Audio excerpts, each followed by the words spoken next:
Hey hey, salut toi et bienvenue dans cette nouvelle vidéo tuto. Et on va reprendre les bonnes vieilles habitudes parce que les tutos d'Halloween sont maintenant terminés. Et donc aujourd'hui, je vais vous montrer comment j'ai réalisé ce petit bijou qui n'a pas de nom, mais on s'en fiche complètement parce que c'est pas ça le plus important.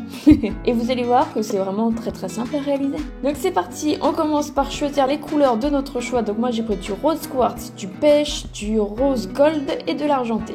Et bien sûr, on prend les couleurs de notre choix. Je divise tout ça en deux parce que le bijou est en deux parties. Il y a deux parties différentes, on va dire ça comme ça. Donc on commence avec la première partie. Et il suffit tout simplement de faire des boudins avec nos couleurs et de venir les torsader pour au final obtenir un espèce de marbré.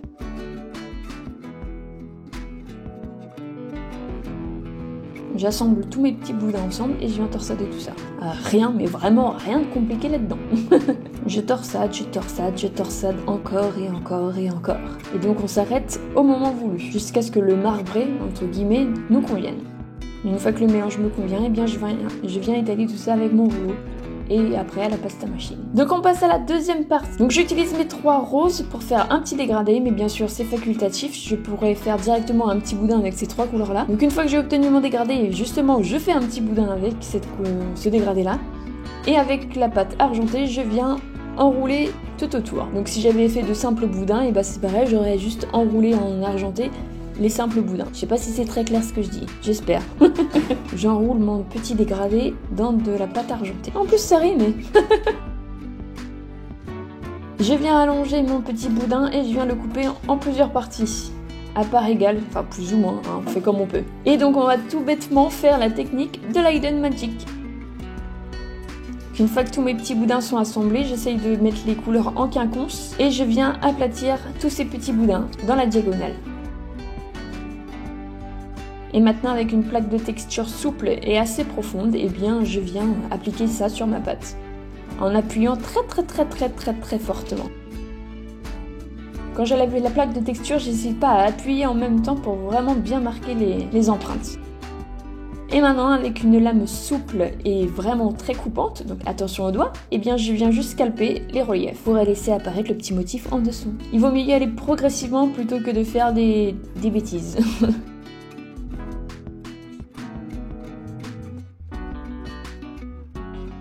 Une fois que j'ai tout scalpé, je passe un petit coup de rouleau pour que tout soit au même niveau, tout soit nickel chrome.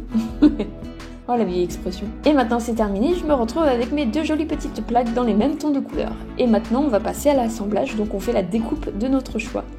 Moi je voulais faire une espèce de petite vague qui rejoigne les 2 plaques. Je coupe les extrémités. Et je passe un petit coup de rouleau, encore une fois, pour que les 2 plaques soient soudées. Maintenant, avec un petit gabarit que j'ai fait moi-même, enfin bref, mon emporte-pièce fera très bien l'affaire aussi, et bien on vient découper le bijou, tout simplement. Et pour ajouter un petit détail en plus, j'ai décidé de rajouter un liseré tout en argenté avec une petite texture grâce à mon outil. Bien sûr, on prend la texture que l'on veut ou pas du tout. Comme j'aime si bien le dire, on fait ce qu'on veut. Les tutos sont là juste pour vous donner des idées. Après, c'est à vous de laisser libre cours à votre imagination. Je découpe une fine bande et je viens mettre cette bande entre les 2 parties du bijou pour qu'on différencie bien les 2 effets de motifs. Et au fait, si t'étais pas au courant, j'ai ouvert une 3e chaîne YouTube qui est dédiée à mes animaux parce qu'ils font tellement de conneries que j'ai trouvé ça drôle de les filmer et de partager tout ça avec vous. Donc si jamais ça te dit de voir tout ça, eh bien le lien de ma chaîne YouTube est en barre d'infos. Donc t'as plus qu'à aller faire un petit tour. Donc vu que ma pâte était assez fine et j'ai pris tous mes restes, donc là il y a quand même pas mal de restes, pour pas faire de gâchis et ça va me servir pour faire la semelle. Donc j'ai fait tout un mélange et ça m'a donné de jolis motifs que j'aime beaucoup. Et donc ça va me faire l'arrière du bijou. Ça a donné un joli effet marbré, encore plus joli que celui qui est devant moi je trouve. Enfin bref, on s'en fiche. Donc voilà ce que l'on obtient pour ce petit bijou. Et j'ai décidé de lui rajouter une petite bélière à pince pour finir le bijou, tout simplement. Là, j'ouvre la bélière et je pince mon bijou à l'intérieur. Il n'y a rien de compliqué. Un petit truc que j'oublie souvent de te dire, mais tous les bijoux que je te présente en tuto sont disponibles sur ma boutique. Donc si tu peux aller faire un petit tour, ce serait tellement gentil. Mais bien sûr, il n'y a aucune obligation. Tadam! suis rien con. Bref, du coup voilà, ce petit bijou est maintenant terminé. J'espère que ça vous aura plu, ça vous aura donné des idées, intéressé. Bref, comme à chaque fois, n'hésitez pas à me dire tout ce qui passe par la tête en commentaire et j'y répondrai avec plaisir. Même si je suis un peu longue à répondre, je le fais quand même. Mais dans tous les cas, j'espère que ça vous aura plu et du coup, je vous fais tout plein de gros poutous et je vous retrouve très vite dans une prochaine vidéo. Et petit indice, la prochaine vidéo tuto, si tu as encore une canne fleur, bah oui, j'en ai encore plein à vous montrer. Encore une fois, plein de gros poutous et à très vite. Bye bye.